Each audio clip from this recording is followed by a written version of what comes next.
Hey, this is Gary K. We are coming to you live from InfoComm 2019. The first day just ended. I want to apologize for it taking a while for us to get connected. Here's the issue. We were approved last week for LinkedIn Live, which is a beta product, brand new product, and we were trying to link in our stream into LinkedIn Live, and right now it's not working. So the best we can do is we're streaming to YouTube, we are streaming to Twitter, and we're also streaming to our website simultaneously. LinkedIn Live is brand new. It's a beta product. There aren't a whole lot of plugins. We're going to try to use a third-party plugin, but we know this stream is going to work, and it has been working all along. The one for the website, YouTube, and Twitter, because we're using an Extron SMP product. As you know, that's a streaming product a lot of people use in the industry.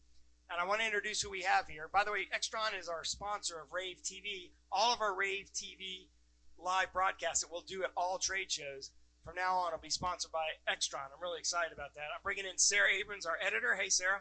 Hey, everyone.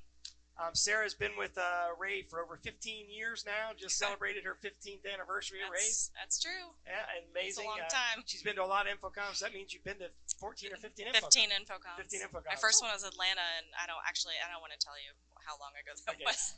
15th InfoComm. This is my 32nd InfoComm. Okay, I feel better. I'm excited to be here. And I'm also excited to be joined. We're going to have a few accessory guests all during the show. We're going to talk about what we've seen on day one. So we're hoping that you enjoy this. If you're on Twitter, or you're on YouTube, or you're on our website, we appreciate you being here. Again, we want to thank Extron for sponsoring this and being a sponsor of all of our rAVe TV broadcasts. So Victoria Pirela is our first accessory guest. Hi, guys. Victoria is a podcaster for rAVe, as a part of our rAVe blog squad as well, and she's been podcasting for rAVe for, I guess, about 5 years now, right? Oh, 4 or 5, yeah. Getting there. Yeah, and what's great about Victoria is she's from the industry, living the industry, and still in the industry, and she's a programmer. Talk about your background. Ooh, okay. Well, I started off studying computer science, but I went into audio. Then I got into live and installed sound. So I got into that. My teacher, Jeremy Caldera at the time, brought us all kids to InfoComm. Super grateful for that. Got the great show, first year. And I bumped into you guys at rAVe, and you guys brought me onto a podcast. I'm like, this is super cool. Like, let's, keep talking. So I was like, well, never you guys. Let you go. You're never getting out of this industry. You're sucked Weren't you a senior in college then? Yes. Yeah. Yes, I was. And so, sucked me in, never let me go. So 3-4 years later, I'm here. And so what am I, a junior Crestron programmer right now. Yeah, so she's an actual Crestron programmer. So she's doing what you're doing, and she's doing what the people on the show floor are doing. So the show floor is clearly going to set a record. They had about 44,000 people last year. Mm-hmm. It's clear that the show floor is bigger than last year. It's definitely going to be a record. So what I want to do is go around and talk about some different things that we've each seen and give everyone an opportunity to kind of get a flavor for the show. And you should know that all of our coverage of InfoComm is at ravepubs.com/InfoComm2019. So let's preface that. We have 37 reporters here who are going around the show floor to all 1,100 booths. We're going to shoot videos for the next 3 days. We've already shot 1 day of videos. We've got about 600 videos so far that we've shot. We're going to upload those tonight, as many of them as we can. There's some limitations in doing that. Let's preface that. There's some limitations in doing as many as we can.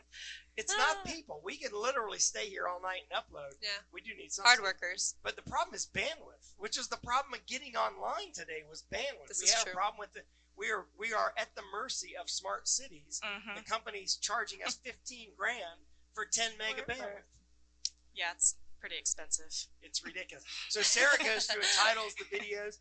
I also manage our budget. So. Victoria programs, configure systems, design systems. So I want to get some ideas.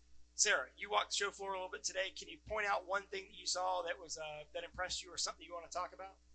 Well, I wanted to talk a little bit about what I saw thematically, which is not really surprising that I'm seeing a ton of software-based collaboration and video conferencing programs being integrated into hardware-based video conferencing and collaboration platforms. I saw that at Mersive. I saw that a bunch of places. But the coolest thing I think I saw today so far was a little company that makes it's called HRT, stands for Huddle Room Technologies, and they make a box that connects to a camera. They were demonstrating it with Logitech. It's a wireless USB camera device. So what's neat about it is it can connect up to 8 different streams using one box. So it's a really neat solution for education applications. Matches your theme too. Yeah. You're saying the theme of the show is. So it's HRT. Does that HRT stand for anything? Huddle Room? It stands for Huddle Room Technology. Huddle Room Technology. I missed that first one. All right, so HRT, and they have their own booth on the show floor, or where are they? Yeah, they have I can't remember the booth number, but they have a little booth in the back, just 3 displays. Did you shoot a video? Yeah, we shot an interview. Okay. It'll be up today. All right, we shot an So you interview. should definitely check it out. I think their product videos are going to be shot tomorrow, but yeah, search for HRT. All of our interview videos each day, we get them up each day. So that's one of the first things you'll see go up. You'll already see some InfoComm videos already online right now. In fact, Extron launched all of their pre-InfoComm products, and we put those on the InfoComm microsite, and those are already there. Victoria, what about you? When you walked the show floor, can you tell me one thing that you saw that was exciting? Yeah, so we did me and Johnny, we went and did On The Go podcast for the Trade Show Minute. I liked about it with my handy dandy notebook. One of the things was from Moran's Pro. It was the turret. It was a turret product. It was podcasting, like all-in-one solution. We were really impressed with it, Johnny and I. It was, what was it? It was a video. A turnkey podcasting station? It was a station, yeah, and it was just everything in one: mic, camera, lights, action. It was so cool. I liked it. It had a retractable arm, very easy plug and play, like USB into whatever you have, a computer. Yeah, it was really nice. They even had filters for the lights. You can make yourself look a certain color. Maybe it was filters for lights, but yeah, it was. I was impressed with it. So do you know the price of that? Yeah, it was $2.99. Podcast. We're going to have probably 50 to 60 by the end of the show. She referenced the Trade Show Minute podcast. That's the podcast that she does with Johnny Moda, who we're going to bring on in just a second. How many podcasts did you record today? How many people did you interview? Gosh, there's a lot. We went back and forth. I probably did maybe 10. So you did 10 yourself. Johnny 5 to 10. Did 10 himself. So we're going to do at least 15 to 20 a day. That's going to. They're all going to go on raypost.com/InfoComm2019. Victoria, thanks for joining us. I'm going to ask you to come back again tomorrow night, and I want you to hand the mic off to Johnny Moda and have Johnny come on. While Johnny's coming on, I want to talk about a couple of things that I saw on the show floor, Sarah. First is the big crowds. Let's talk about where the big crowds are today. Well, one place is definitely the LG booth. Yeah, LG's done a great job year after year after year grabbing everyone's attention. They actually put together a transparent OLED video wall. So they have a transparent OLED video wall, but the big lines were at the transparent OLED touch wall, where you're actually able to interact with it. So they have a touch built into the transparent OLED system. Did that surprise you? Yes. You don't see many touch applications with direct view LED indoor fine pixel pitch yet because the boards are so delicate. In this case, it was OLED. They're OLED displays. Oh, yeah. Had the touch, and it was transparent OLED. But you're right. We don't have much touch on LED. You're correct about that. But I was saying that this was on the OLED. Transparent OLED system, which is just mind-boggling to me. And they actually had Audi is actually demonstrating what they're actually doing in car showrooms using the transparent OLED. So it was an actual, real product they were demonstrating. And speaking of LG, I saw huge crowds around their Waterfall OLED display, which they keep coming up with new shapes to put that in, but it's really, I don't even know how to describe it. It's like wave-shaped and all-encompassing. It's really spectacular. So if you're here at the show, you should definitely go check it out just to see it. It uses 88 LG displays that are a combination of flat, convex, and concurve to make a wave shape. In fact, they call it the LG Falls, is what they waterfalls. Because it looks like a waterfall, and some of the demos look like a waterfall. So LG definitely had a lot of attention. I'm going to come back and talk about a couple of others, but I want to introduce Johnny Moda here. To my right, Johnny is also a podcaster for rAVe and joined Victoria Pirela for the Trade Show Minute here at InfoComm 2019. This is the 3rd or 4th year doing the Trade Show Minute, right? That is correct. Hey, Gary. Hey, Sarah. Longtime viewer, first-time guest. And not really. Yeah, from a distance. So first off, how long have you been podcasting for rAVe? Ooh, carry the 2. I don't want to reveal my age, but a good handful of years now. Yeah. You're also the originator of #AV tweets. I mean, it's a thing I did once. You might have heard it. Is that on your Wikipedia page? He invented AV tweets. #AV tweets. This is Mr. AV tweets here. 10 years ago. The Wizard of AV tweets is what. There you go. We'll just use that. Wizard of AV tweets. Is that okay with you? Yeah, that works. Okay. So tell me, Johnny, what did you see that impressed you? Well, you mentioned the LG. What is that called? It's the Wave Wall Organic something rather. Waterfall. Yeah, OLED, yeah. I tried to walk by it, but I spent 20 minutes just like in amazement of like how awesome that wall was. But eventually, I got over to an area where I felt very at home. I love audio and I love art. And there's one place that I found at, and it was at the Leon Speakers booth. I'm not surprised. Right, and they have the most amazing stuff. Right, where and you can see it in their designs. Right, but not only did they have their speaker products and art walls and art speakers, or as they call it, art sculptures, they had a lot of stuff from online, I imagine, from the Wayback Machine, the 1800s. They had this thing called the Psyopticon, which is basically like the original version of a viewfinder you put over your head and like stuff. And they had it on the wall, and you could see like their speaker grills that I don't think they were hydro dip, but basically sort of matching like the circular patterns and stuff. And into their what do you call that? Their media decor products, where they frame TVs and such. They took like a newer TV and they made it look like it was straight from like one of the original TVs. It was pretty cool. So they made a new TV look like an old TV. Exactly. Oh, that's the thing. We're going back to make new stuff look like old stuff. I've been calling it future retro. Future retro, yeah. Okay, well, you know, our industry was founded on audio. The AV starts with A. Audio has been the foundation of our industry. I did a webinar earlier this year about how audio is really making a lot more money than video. If you look at the margins of products, and a lot of times customers don't bid audio as much, and you know, people have sort of an emotional connection with audio, having listened to music their entire lives. Yep. So you're an audio expert. Tell me where you see that industry right now. Do you feel like as an audio guy that the industry's been kind of overshadowed by all the video impressive imagery stuff that we've had at shows for all these years? I feel like video is definitely taking the start of this, and you know, coming from the audio side, I've been wanting more and more audio, and most people, I think, typically don't want to see audio products. They would rather just hear it. Yeah. And you know, not to go back to Leon, but I'm going to do it. You know, with their art stuff, I love art, right? So like you're seeing more and more speakers sort of like become more prevalent in the room, whether it's a commercial space or not, being more decorative and things like that. Yeah, which is more creative than just having a box. And right. Leon is definitely at the forefront of that. I want to remind everyone, we are coming to you live from InfoComm 2019. It's the end of the first day of the show. We have a 3-day show. This rAVe TV is a new thing that we're doing, where we're doing live broadcasts at the end of every show.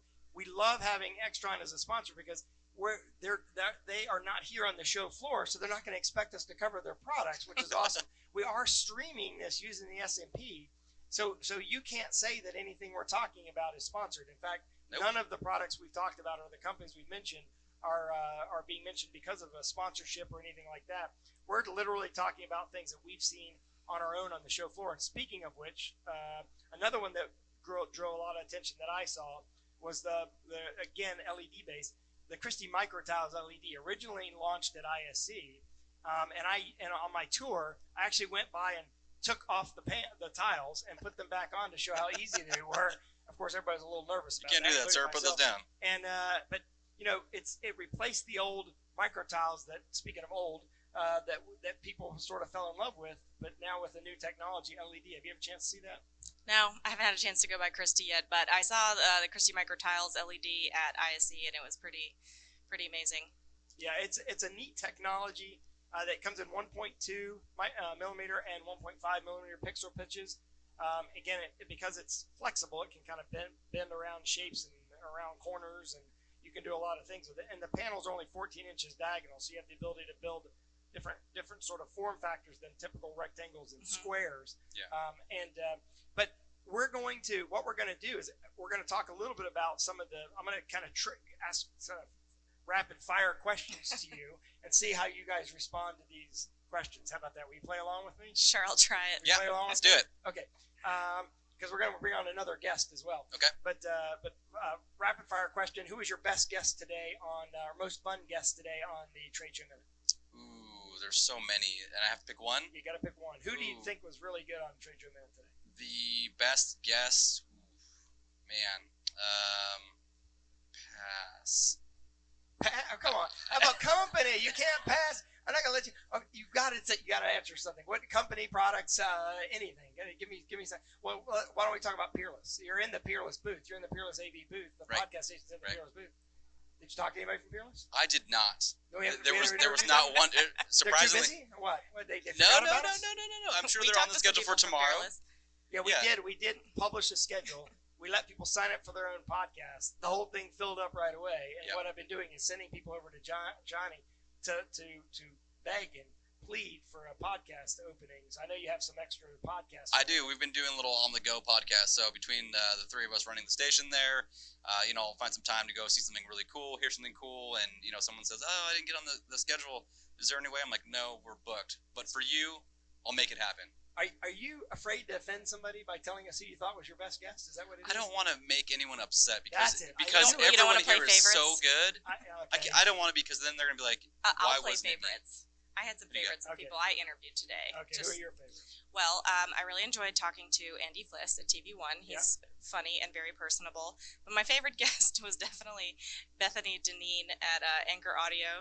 I really like her. She is one of the few people I don't have to hold my microphone up like 2 feet above me, but she's just a wonderful, lovely person. They lend us some of their Beacon PA systems for our game that we like using, and it was a really good interview. And she's referring, Sarah's referring to the height advantage that many people have over you. There were some kind of mean comments on one of my interviews at ISE because this person was quite taller than me, but that's okay. Not taking it personally. Listen, if we got upset by all the mean comments that we get, we'd probably have to go out of business. We tried to do this earlier today using LinkedIn Live, as we mentioned early on, and the deluge of negative comments from people beating us up over the audio quality, even though we have no control over it because of some of the factors that we're dealing with LinkedIn. All of their AV has always gone perfectly. They have never had any problems. None of them Never. any problems. Never No, ever. We admit it. We would love to solve all these problems, but it's not a simple problem of just having a microphone adjusted incorrectly or flipping a switch to fix the audio. And of course, we're limited by some of the streaming problems that we have with the bandwidth that we're being given by the convention center. Okay, one last question for Johnny before we I want to ask Johnny to hand the mic over to Gary Kirk, who's going to come in just a second. Okay. San Francisco Giants. You're always wearing a San Francisco Giants hat. Are you that big of a fan, or you just like their colors? No, I love the Giants. We're not necessarily like the best team right now, and I'm sure everyone back home is going to yell at me. That's why I'm wondering why you wear their hat. I was just born into the Giants. I've hardly ever seen Johnny without a hat. Like one time, It's only last year. I know you took it off, and I was like, You're like, who is this man? what is happening? Who is this wizard person? of Like, AV I tubes heard you that you speak of? sleep with the hat on. It's happened Like, before. yeah. I can't deny that. That's true. It doesn't You ever went come there. off your head.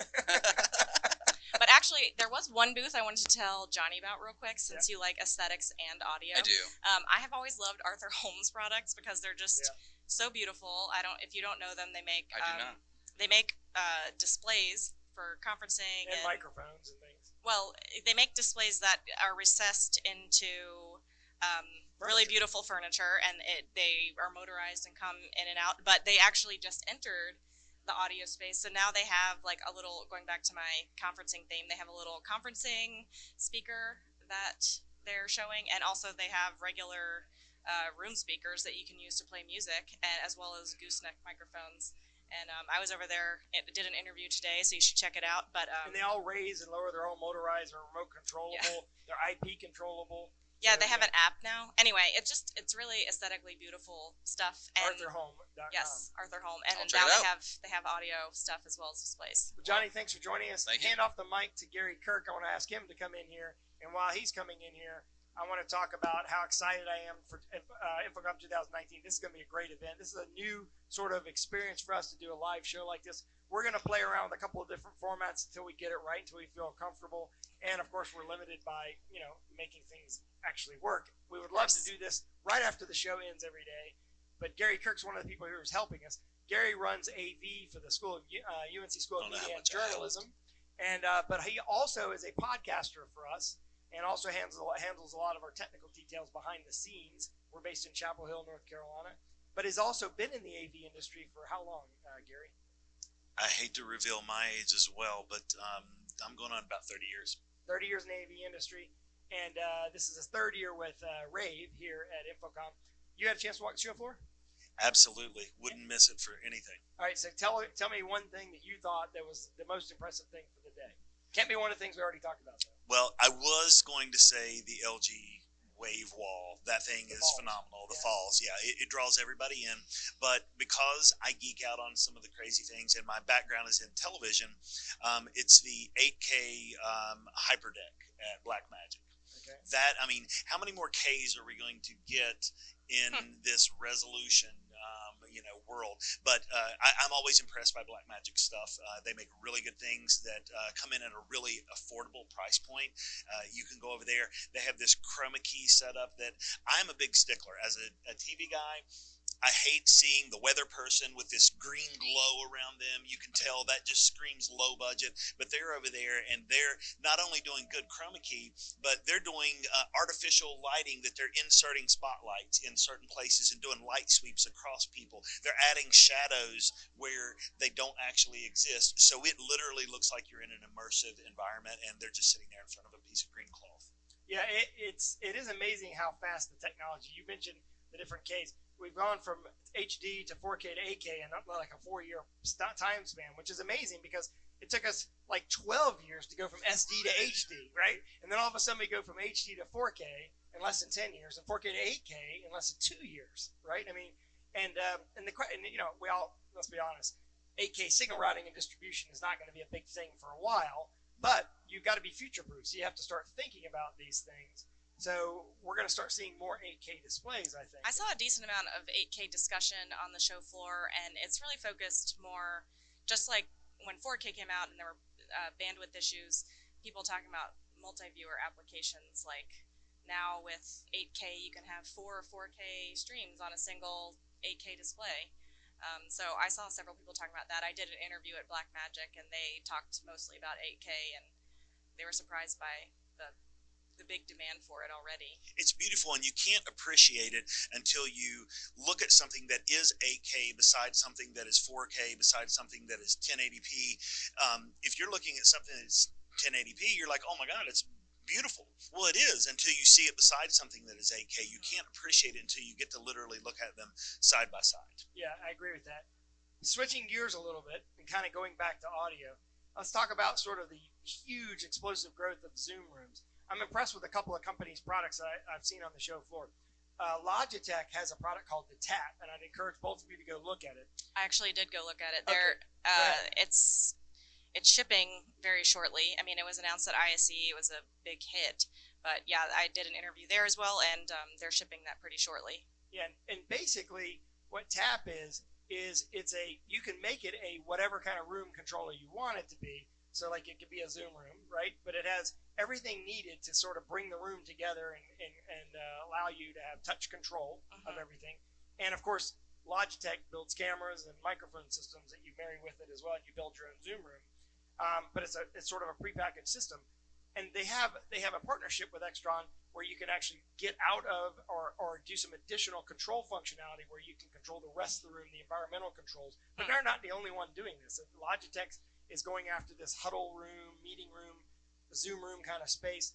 We have Intel on the show floor with a space like that. We have a brand new company called STEM Audio with an audio all-in-one ecosystem going after that. My point is, there's a whole new market that's come out of sort of, I guess, in a way, back in the old days, we'd have called them hang and bang systems. In the new days, we call them pre-configured and pre-packaged systems that sort of simplify the industry. So that I guess it's this trend towards simplification. Yeah, I've noticed that everybody's moving to the cloud. Everybody's moving to AV over IP, but this true unification of not just your audio, not just your video. It's that we're getting so close to that big easy button that everybody wants. That you can just walk in there and hit it, and it says, here you go. Everything is finally working. Yeah, and speaking of AV over IP, one of the things I want to wrap up our show with is there's at least 35 manufacturers on the show floor showing AV over IP products. A giant chunk of them are doing 1 gig, a giant chunk of them are doing 10 gig. We don't really know where all that's going to fall out, but there's a clear movement. When I did my 4K presentation earlier today, I did a session that had about 100 people in it that wanted to learn about 4K. The question that they kept coming back to is, well, what if we want to go over the IP network? What do we do in this case? How much bandwidth do we need? What are the options? What should we use? So I was trying to teach them about the limitations and the advantages of building systems around 4K, and they kept coming back to the infrastructure side of 4K being AV over IP versus HDMI versus DisplayPort. So there's a lot of things that still have to be worked out there, and I think a lot of the companies aren't sure which direction it's going to go. But we do have an interoperability quote-unquote standard with SDVOE, and then we have a bunch of individual manufacturers that are doing 1 gig signal routing distribution. This is a form of AV over IP. We are streaming live using the SMPs from Extron, doing H.264 streaming across the internet, and we can do it in multiple resolutions and multiple sites simultaneously. This is like the early versions of AV over IP we've had for a couple of years now. So I'm excited about this industry. I'm bullish on the show. I'm excited about InfoComm 2019. It's just day one. What we're going to do is we kind of wanted to introduce you to everyone and make you feel comfortable with who we were. Tomorrow we're going to come back with some very specific product recommendations based on what we've seen and some recommendations of things that you should check out online, because we'll have more videos online. We just started today. We still have to spend the night uploading a lot of videos and titling a lot of videos. It's going to be a long night. To do. I want to thank Gary Kirk. I want to thank Victoria Pirela. I want to thank Johnny Moda for joining us today. I want to thank Sarah for being my co-host today and being one. And thanks to you, She Gary. does not like being in front of a camera, so we're going to have to push her a little bit. I just like being behind the computer. I'm the word lady, the word nerd at rAVe Publications. She's the one that makes my writing seem like it's actually good writing, because it's not. But I want to thank all of you for joining us. I want to thank the team here at rAVe Pubs for putting this together and making it happen. We apologize for the technical problems earlier, but we're going to get better at it each time we did it. This was only day one. And hey, for the first time ever, only being a couple hours late in a broadcast is not bad, unless you're in the real world. And in this case, we're in the virtual world at a trade show, and we kind of control our environment. Very meta. Yeah, it is very meta, isn't it? If only we could find an AV tech. All of our InfoComm coverage is at ravepubs.com/InfoComm2019, or you can go to ravepubs.com, click on the InfoComm link. Thanks for struggling your way through this with us. Thanks for watching. Have a great day.